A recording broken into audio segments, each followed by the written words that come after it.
All right, and we are here now with the Iron Hands. We want to go through their rites of war. So, way we're going to do this for all of these, we're going to do a very quick refresher of the main points to the Legion. Then we're getting into whatever rites of war they have. So, I'll do the refresher for Iron Hands very quickly. So, in case it's been a little bit since you looked at them, or in case you're listening to this without having watched our video on that or listened to our podcast about them, the big two things with Iron Hands. So when we look at their Legion trait, if you're in shooting and you're not shooting a vehicle, -1 to your strength. So they are more survivable in range. That usually lends them to maybe wanting to be in range, wanting to shoot and get shot. Their advanced reaction, if you're going to shoot at them once per game, they essentially can double their shots back at you. They get hot, and there's some more details in there. But again, it lends to that idea of these guys might want to be shooting oriented. So we are going to get into those two rites of war. First one is Company of Bitter Iron, and Steve is going to be taking that for us. Oh, yes. So we're going to start with the limitations. That way we don't get excited about things and not have those options. So the first thing to know about the Company of Bitter Iron is it's a loyalist-only rite of war. So if you really love the Traitor Warlord trait for some reason, not gonna work here. Sorry, bro. Yeah, it's unfortunate. So yes, it has to be loyalist, and also if you really like Too bad Ferris he Manus, did. ooh, yeah, you're not feeling this one. Dead.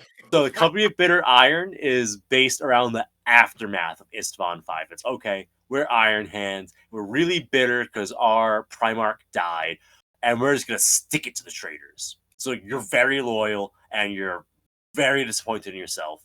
So you end up doing is you have a detachment of Iron Hands that are all going. It's all the rage. Medusan Immortals are the rage, and you're going all in on it. So limitations on this are actually very soft as far Absolutely. as rite of war limitations go. You have to be loyal, and you can't take your Primarch. That's nothing for restrictions. So very very easy there. For the effects, you could take Medusan Immortal squads as troops. Okay, Medusan Immortals, it's essentially a breacher squad, with some warrior options that are questionable, but they are stubborn and they have a 5-up feeling of pain built in, and they're bitter duty, which is a big deal because you can't join them unless you're also bitter duty. So you can't attach apothecaries, but that's fine. They have a built-in 5-up feeling of pain, and you can't attach tech marines. That's kind of sad, but you can't join, for example, your praetor into this unit.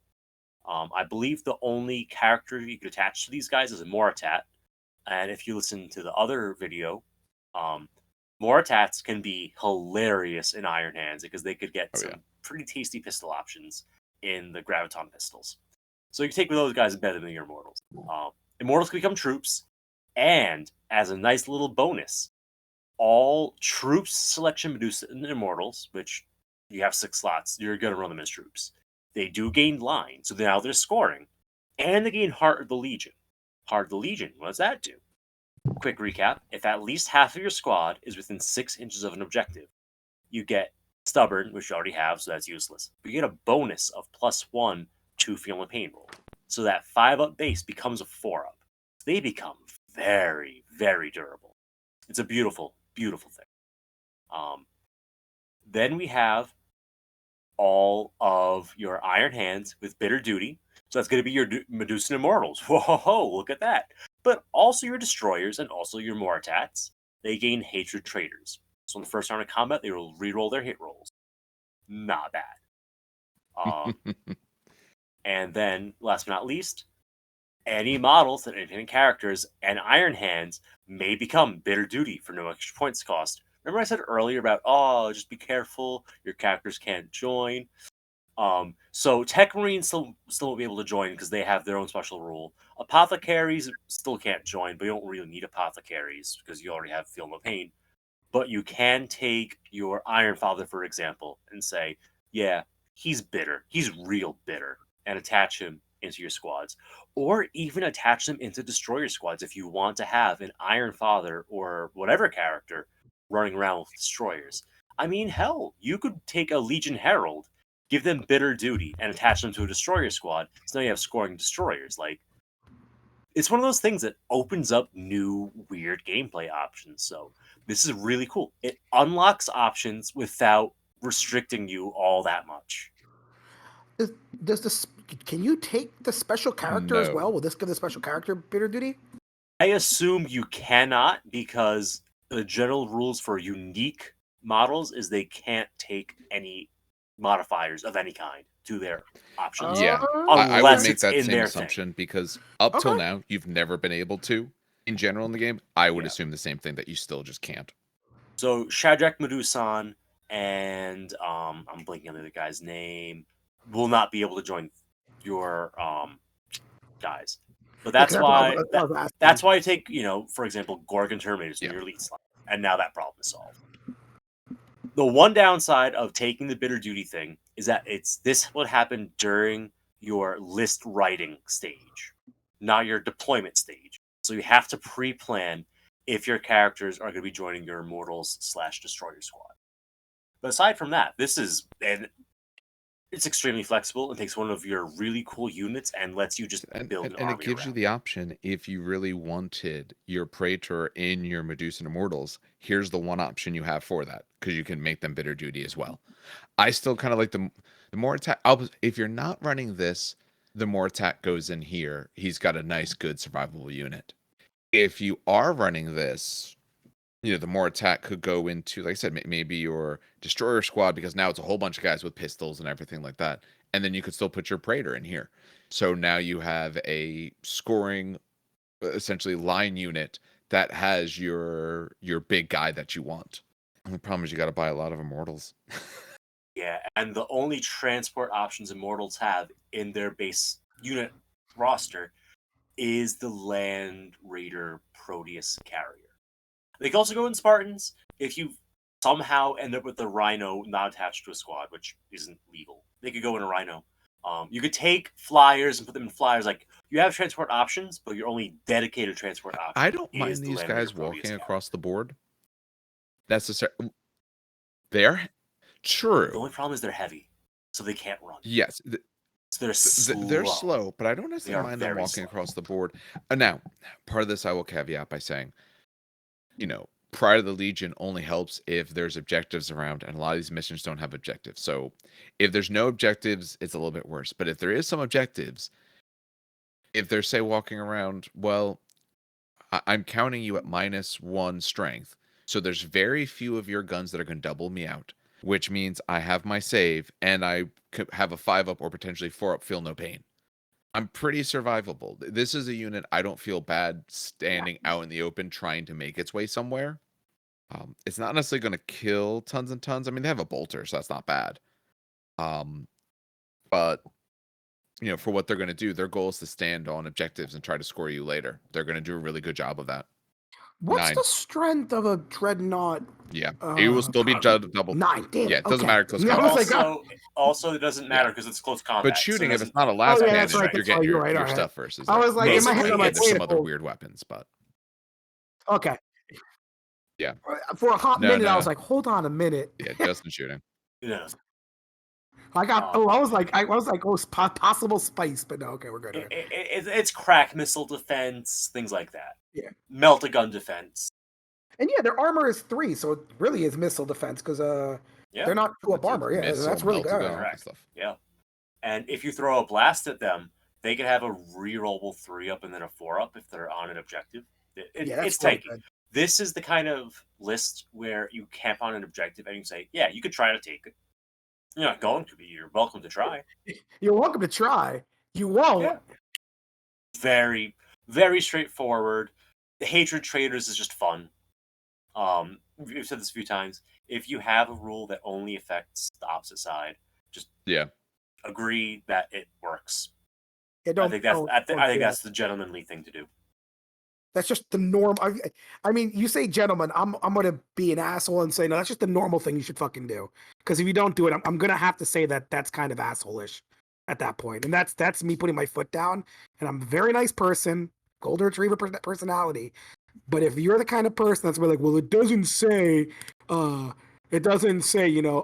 It says trader only.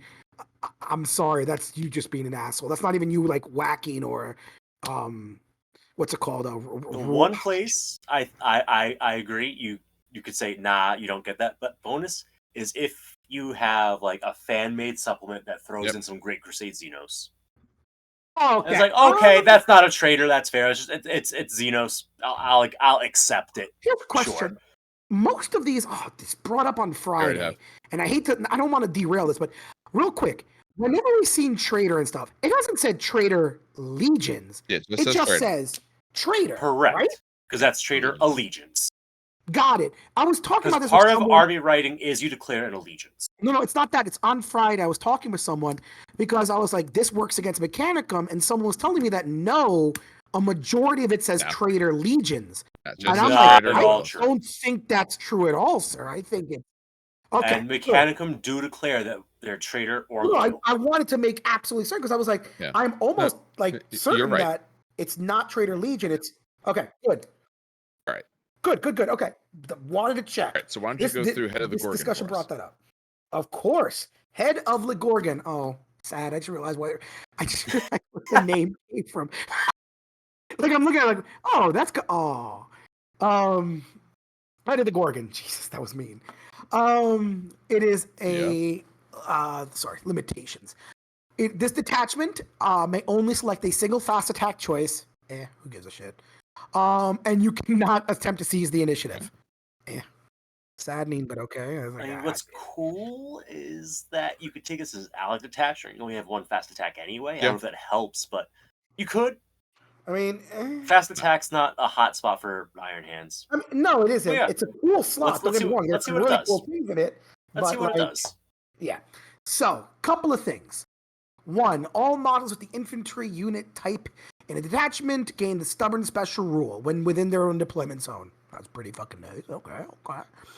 Any model with the infantry unit type with flamers may exchange their graviton guns or graviton shredder.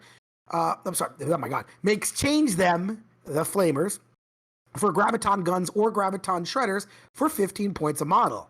Now that's it lets you take support squads. That's a spicy choice. Any Iron Father or Legion Tech Marine may take a Cortex controller for 15 points each. So, I'm going to pause here because I skipped over a rule for a very specific reason. But first, let's talk about the Cortex controller. Cortex controller is a very, very specific piece of war gear, and it comes from Liber Mechanicum, which just got released. The Cortex controller does two things. One, it allows the that person to join a unit of not cybernetica, god damn it. Automata, sorry. I keep reversing the two roles. It allows you to join a unit of automata, and it shuts off their programmed behavior. And a very quick caveat of what programmed behavior is. Programmed behavior is essentially that the automata can it moves in any direction it wants, but it must always shoot at the closest unit, and it must always, if possible, charge the closest unit. You don't have a choice, right? This shuts that off, so you have free reign on what it does. Correction, it's actually in the Sardi's book. It just lets you ignore program behavior for cyberneticas within 12 inches. That's all. Oh, within 12 inches? Yeah, 12-inch aura of ignore. Apologies, I thought it was only for the unit. Apologies, but that's what the program behavior is. It's basically it shuts off your inability of choice to shoot whoever and charge whoever. Any model with the vehicle, any vehicle unit type in the detachment also gains the outflank special rule at no additional cost, that's spicy as hell. Now, the one that I skipped and why the Cortex controller is exceptionally important. That now Castellax Battle Automata. Jeez, I did exactly what I told you. I know, Automata. I've been screwing around with my friend saying it wrong on purpose, and now it's like getting stuck. The Castellax Battle Automata Maniple units may be selected as elite choices in a detachment on this rite of war. Elite, all models in such a unit gain the It Will Not Die 5-up special rule at no additional point cost. But they don't gain the Iron Hands Legion special rules or any of its benefits. So now let's talk about what the Castellax are and why I think this adds a lot to the Iron Hands. One of the major things that the Iron Hands are missing, and you two can correct me if I'm wrong here, is their shooting.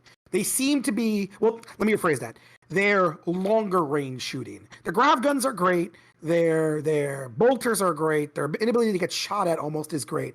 But they seem to be lacking some long range pip damage. Enter the Castellax. The Castellax is a strength 7, toughness 6, 4 wound model. It has the automatic shielding, 3-up save, and then a 5-up invulnerable, and it does blow up technically when it dies, so just be careful with that because it's strength 8 when it blows up. It is only weapon skill 3, and it is armed with 2 melee weapons. So these melee weapons are AP3 as well. They're nothing great. They used to be AP2 back in the day, but whatever. Now they're AP3. What makes them interesting is their weapon choices on the top. So on the fist, they get bolters or flamers, which, no, it's only infantry models. They're like, could you replace those with graviton guns? No, it's only infantry. I was going to get spicy there for a second. Remember, they're also not Iron Hands. They do not gain Iron Hands tag. I was gonna be that. In my head, I'm like, wait a minute, hold on, they get flamers in there. No, so their bolters their fists can take bolters or flamers. It's either they have 2 bolters or 2 flamers. They can take power saws, kind of literally what it is. It's a gigantic buzz saw, which makes them still AP. It makes them AP4, but breach 5-up. So less marine killer, but you could hit terminators. Again, you're not doing close combat with these guys. However, their 3 options are very interesting. So on the top, they can take a Mauler bolt cannon. They can take a dark fire lance, or they can take a multi-melta. Right, these are their 3 options. So let's go with the multi-melta first, because this is kind of like what originally, like, you know, not originally, but that's what it is. The multi-melta is essentially your strength 8, AP1, heavy 1, armor bane, right? Am I missing something here with this? It's twin linked to this edition. It's twin linked. Okay, it's multi-melta, yeah. So you can have a Castellax with a multi-melta on the top. Oh, I should point out, they can move and shoot their heavy weapons. I don't know if someone was going to think that, oh no, they can't move. No, you can move and shoot with them their heavy weapons. So that is a multi-melta. It's pretty great. I mean, there's really nothing more to say about that. Their Mauler bolt cannon. This is where we get a little bit more spicier. So the Mauler bolt cannon is a 24-inch, strength 6, AP4, heavy 4 pinning weapon. So, and this is what it actually comes stock with. I should have pointed out. They're 95 points. Should have pointed that out too. They're 95 points, and they come with a Mauler bolt cannon. So, if I'm not mistaken, let me go back to this real quick. It doesn't say, it just says units. Yeah. So you can take a unit of Castellax Battle Automata, stick an independent character in there with a Cortex controller. Can't do that, Dan. Why not? That's not a thing. Cortex controller allows them. That's not a thing, Dan. I'm looking at Cortex controller. You're thinking of the Patris Cybernetica rule. Oh, so they can't. Oh, they can't join the unit, but they have to stick close to it. Correct. Oh, that's a shame. I thought, okay, whatever. Still is, you stick close with them. They shoot out, you take 4 of them. They're 95 points a pop, by the way. It's literally one of the easiest units to build. There's no discount, it's just 95 points. You take 4 of them, now you have a pretty good shot at, pinning a unit, because it's just throwing down DACA. But let's talk about the one I actually like, which is the Dark Fire Lance. This is kind of the big boy. The Dark Fire Lance is strength 7. It is AP2. 2 shots, gets hot, and lance. So let's break this down a little bit. The lance rule basically means that you treat any armor you hit as armor 12? Armor 12. Okay, so you're not really shooting this at armor, in my opinion. Although, I mean, you could glance on 5s and wound on 6 and penetrate on 6s. Something was 12, yeah. Right?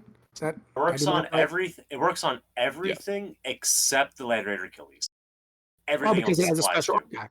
And if the armor's already lower, it stays at the base values. Like a Rhino doesn't go up. It is gets hot, so if you roll a 1, you will be needing to roll those 5-up saves, invulnerables. But it also has blind. So I'll tell you so I haven't played with any Dark Fire Lances in the new edition, but I played with them a hell of a lot in the last edition, and they really didn't change. So to explain why I like this rule, this gives you an ability to basically shoot. Let's say you take 2 in the squad, 4 shots. Oh, they can take searchlights as well. So the night fighting range rule can kind of get ignored here. You could take 4 shots out, start pinging Terminators because it's AP2 and it's strength 7. and you will be forcing blind checks on them. Now, I know Steve said before in the previous podcast that, blind, don't depend on it, but it does work, especially if you're picking some Terminators with no special character in them, or you're pinging, let's say, normal troops with no special character. All you have to do is hit the squad, and they're taking the blind check. It helps that it's strength 7 AP too. Yeah. But anyway, But it that's is once per phase. That's the issue. Yes, it is. But I'm saying it did. The reason I like this is because it gives you that ability to now have these guys in the back. Now, I should point out Castellax are cannot hold anything. I mean, they're elites in this, obviously, but they're not lying or anything. But I think it gives you a nice kind of chunky unit in the back, like a good chunky fire support unit. For not that many points, if you take 3 of these guys with Dark Fire Lances, that's around through 280, 300 points. And you got yourself now 6 Strength 7 AP2 shots that blind and some bolters that you could toss in. It's not bad. Fire base, and if you happen to get hot, guess what? You will not die. 5 up. Which means at the end of your turn, you roll a die. On a 5 up, you heal a wound. And because this has happened before, they explode just like normal contemptors, ladies and gentlemen. So if the person does kill it, right, that's an explosion at strength 8. Sure, they'll be taking no more armor saves, but that's a no feel, no pain for you, sir. So, yeah, I like this. It gives the Iron Hands something that I feel they didn't like have a dedicated ranged unit for an army that feels like they want range. They can still take all the normal range, but they didn't have any special things that were at range. And it means if you're taking this army, if you wanted to dip your toes into a little bit more of Mechanicum stuff, because there's certain Consularis that allow you to take certain units from Mechanicum, but if you wanted, say, this unit, or you still want to run Iron Hands with maybe a little something extra, this gives you the ability of that extra. Any other thoughts on these 2 Rites of Wars, gentlemen? Yep. For Head of the Gorgon, there's 2 things I'll talk about real fast, because the Castellax is a thing that it unlocks. That's going to be the other Rite of War that unlocks Castellax in your list, as well as the Praevian, who could take Castellax with them. So in the other Rite of War, Brethren of Iron, this is kind of like almost an equivalent, but I like Head of the Gorgon better. So Brethren of Iron lets you take Castellax as non-compulsory troops, Vorax non-compulsory fast, and Domitar's non-compulsory elites. And you can take a single Thanatar on your list. And Tech Marines could get Cortex control, but there's a lot of limitations tacked onto that. I like Head of Gorgon because the limitations aren't that limiting, especially with the Legion's playstyle. And it doesn't have a lot of limitations in terms of like how many Cortex controllers to models that are Cybernetica. It's more flexible. Head of the Gorgon, I think, is the stronger of the 2.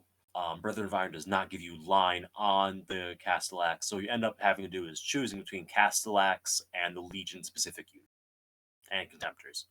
That's the only downside, is it's taking up elite slot. And then for the Legion Praevian, which is one of the console upgrades you could take, an army that includes a Praevian, take a single Castellax Maniple or Vorax Maniple as the same choice as the character.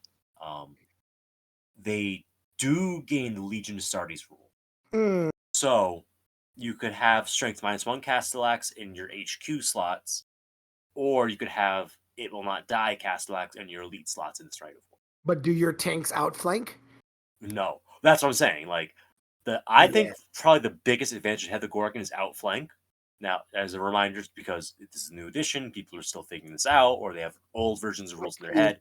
I know where you're going with this. You get 1 outflank assault for all your outflank units, and outflank does have some glaring weaknesses when it comes to being able to just literally get screened off the table.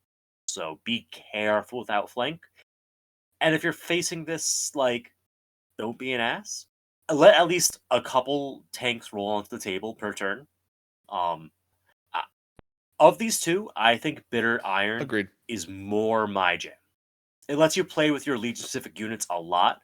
With Head of the Gorgon bringing in Castellax, it makes you choose between Legion-specific units and a Mechanicum unit. as Dan mentioned, I think Head of the Gorgon gives the army something more that they don't currently have. However, Company of Bitter Iron kind of pulls together more of what you actually do and your unit, and these might be the guys you have. Like if you have no intention of branching out from your Legion books, the other one requires you to branch out. Where maybe that wasn't really what you wanted to do. But I don't think these guys honestly have to run a Rite of War. No army truly does. But your two Rite of Wars here, if you don't want these special units, because they absolutely are 100% about special units, you're absolutely fine with one of the others or not taking any. But Head of the Gorgon gives you the Graviton squads, which is really nice. It's resin from Forge World, I but it's really nice. yeah.